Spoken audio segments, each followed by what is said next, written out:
Using the website fbschedules.com, look, we don't have access to the AD's official folder that they all have, and they can go and see who's got open dates. FB Schedules does this for a living. That's their whole focus. They're usually pretty good. So take it with a grain of salt, but we're going to look at, I went back and looked at all the teams, the power teams, who are available on September 12th, 2026 and September 11th, 2027. That's when Nebraska's games that they replaced are, so we'll assume that's where Tennessee's dates were. Let's take a look at who would be available in terms of power conference teams. You've got Houston would be available both years, but they play Oregon State and LSU. They got an opening, but would they want to play LSU and Tennessee both years? So Houston's available. TCU, they got an opening both years, but they also have games with North Carolina and Stanford, but they want two Power 5 foes. USC, wide open in 2026. You could do a neutral site game with USC. They don't have an opening in 2027 because I'm going to assume they're going to get Notre Dame on there, redo that deal. Washington, you got them. Tyler mentioned it. You're playing them in 29-30. Danny White's already got a deal with them that he cut.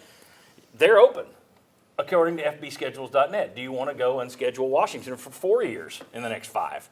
You got Florida State. They've got an opening, but look, they're playing Alabama, Florida, and Notre Dame. I don't think they're going to add Tennessee to that. Tennessee wouldn't go close to any of those schools if you had them as non-conference. And then they got Florida, Georgia the next year, but still, they got an opening. Syracuse, would they want to play two Power 5 teams? They've already got Notre Dame and Penn State. I don't know. Notre Dame, right there. Does Notre Dame want to play another Power 5 school? Because they don't do that anymore either. Yeah. Their schedule, okay, yeah. My question goes, Tennessee, would they? I think Tennessee would be less likely to schedule Notre Dame than the other way around. I agree. But okay. Who do you think, if that, or do you look at it and say, it's going to be USF and Alex Ghosh, and just, you're not going to play one, and it's already done? You think it's already done? I think it's already done. All a conspiracy theory. The reason why is because this is how I would handle it if I was stuck in that position. I would play exactly this game. I would have used Meta's social medias instead of Twitter, but I would have done exactly this entire song and dance. Why not just announce it? It just juices people up. That's why. And it's easy cover for what you want to do, and it creates a narrative in the mind of the casual fan, and that's something that you're trying to do. I would do it exactly the way Tennessee's doing it. I just would have used Instagram. I live in a conspiracy theory world, and I'm not a conspiracist. It's bad. What? I think it's marketing. It's not a conspiracy. It's marketing. Okay. I'd go USC or Notre Dame because biased Tyler Ivins has always wanted to see USC and Notre Dame. I thought you're the guy who would schedule Central Connecticut State if you could. You don't believe in playing anybody tough, right? Well, no, the fan base on our show believes garbage for all 12 games just get us to the playoff. Yeah. Me, I would love to be able to see, even if you went neutral site. Yeah. I would love to see the Trojans come to Nashville, and I'd love to see maybe Tennessee play at SoFi. Yeah. And then you get that neutral site. What's going to end up happening? Maybe because I rub elbows with them for 4 hours a day, I'm 100% on this bring it to the Bay thing, South Florida. It's bulls up. I really think it's going to happen. It's going to be dangerous for Tennessee. They may think that's not dangerous, but let's see them go lose to Alex Golish and USF. I don't know that they'll do that. I don't know that I'll buy that because that seems dangerous to me, and I don't think they like scheduling dangerously. But I may be wrong. Who do you think they should do if those are correct? I think they should go play Notre Dame first. If not Notre Dame, Southern Cal. There it is. Yeah. And I think you've got to decide, are you going to do a neutral site game or games? Are you going to play home and home or whatever? First, you got to decide how you're going to fill this void.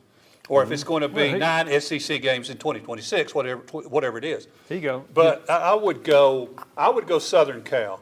Yes. I think that would be For a neutral site the first year? Yes, a really entertaining game. I think you go home and home with Southern Cal. You play Well, them they here. can't their second And then cancel it. They can't in 2027. You could play one down the road. Right. That's what I'm saying. Yeah, and then cancel that one. Yeah.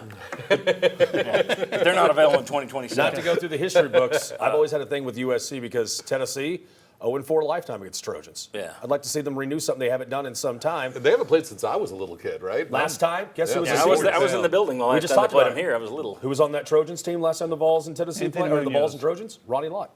Yeah, Ronnie Lott, Anthony Munoz. Jeff Fisher. Yeah. There's a ton of guys. Yeah. Bring back the Trojans. I guess Tulane's not available. We'll see what they say. My guess is you're not going to see anything close to USC or Notre Dame.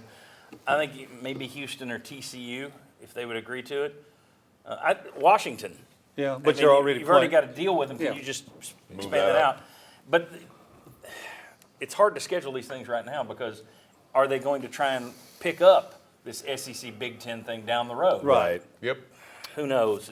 College football's crazy.